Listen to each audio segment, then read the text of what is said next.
Silo Season 2 is out in full on Apple TV+, 10 episodes around an hour each. Science fiction show based on the book trilogy by Hugh Howey.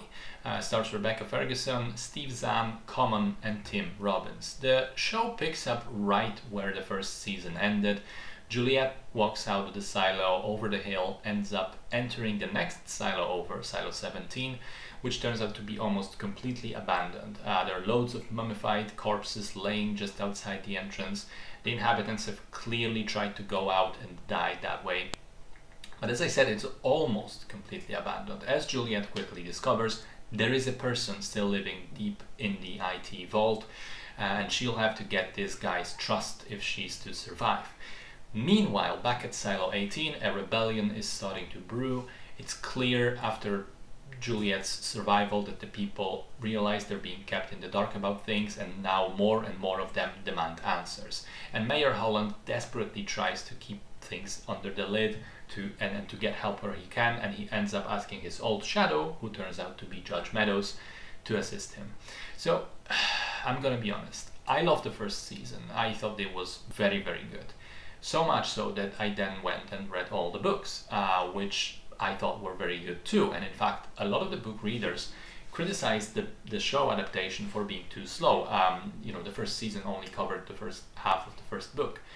But I like that change of pacing. I like that we got more world building, we got to spend more time on character development and establishing relationships before things started to really go full steam ahead. I loved, for example, the old mayor and deputy's relationship. I loved the extended sequence of generator repairs. That was all very well done. Having said that, I think the second season is incredibly, incredibly disappointing. I wanted to like it, but I realized as I was around episode 7 or 8 that pretty much every storyline makes me irritated more than anything. The emotion I felt the most was annoyance.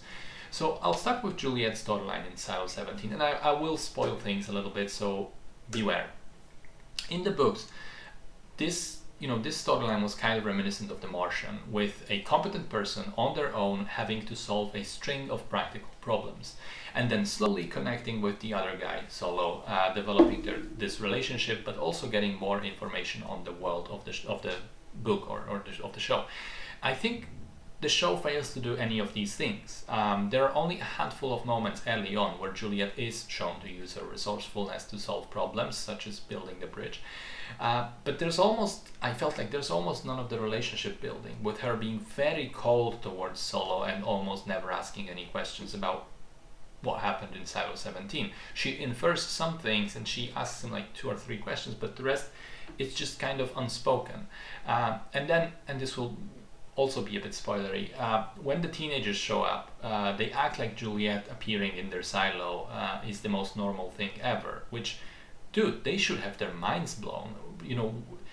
They explain later that some of them were born after the rebellion, so think about it. They don't know the other silos exist. They don't know there's anything out there, anybody alive.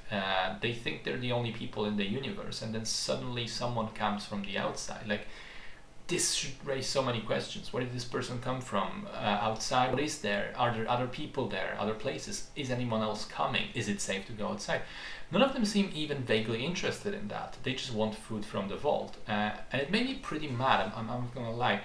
And it also made it difficult to get invested in this storyline because I didn't really believe it fully. I also think it was a bad decision overall to not have Juliet in radio contact with the first silo, although the writers kind of fucked that up by making changes to Lucas as a character in the first season already, which they now kind of go all the way around to rectify. I'm gonna get to that. I will say I loved Steve Zahn. I think he's probably the best actor in this season of the show, and I still have a soft spot for Rebecca Ferguson, even though I feel she had much less to do than before. Now, back in Silo 18, and this is gonna be a whole list of problems. The Sims storyline sucks balls. I mean, Common is a terrible actor, and his stupid leather jacket just takes me out of the show whenever I see it. And his character becomes this weak, stupid stooge.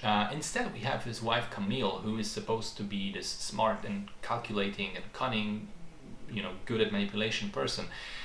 But her entire plan makes zero sense if you think about it. Like, the moment she helped the rebels escape, I was like, she should be locked up and not allowed to do anything else.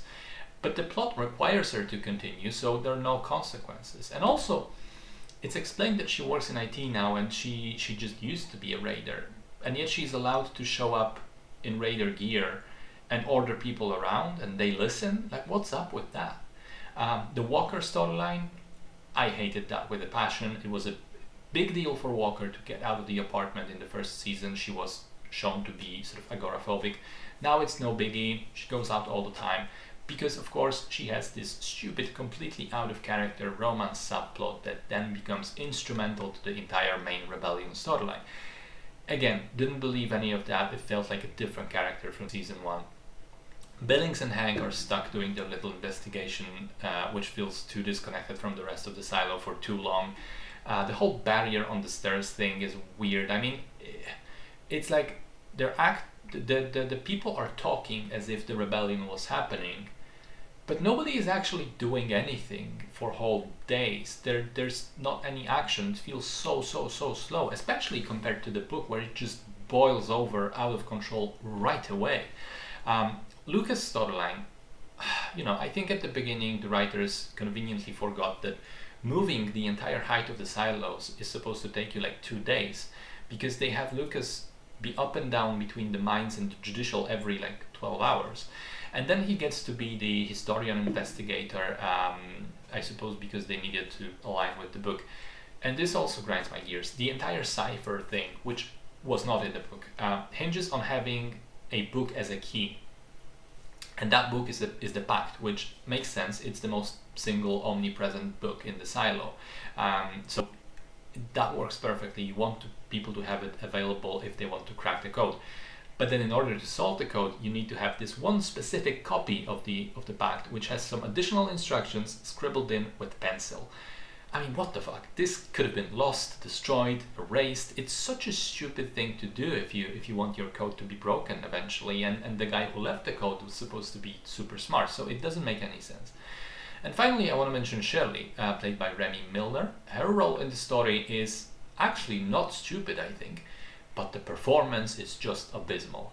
Milner has one emotion: anger. That's it. She's angry and grumpy all the time. Zero nuance, zero acting. Terrible.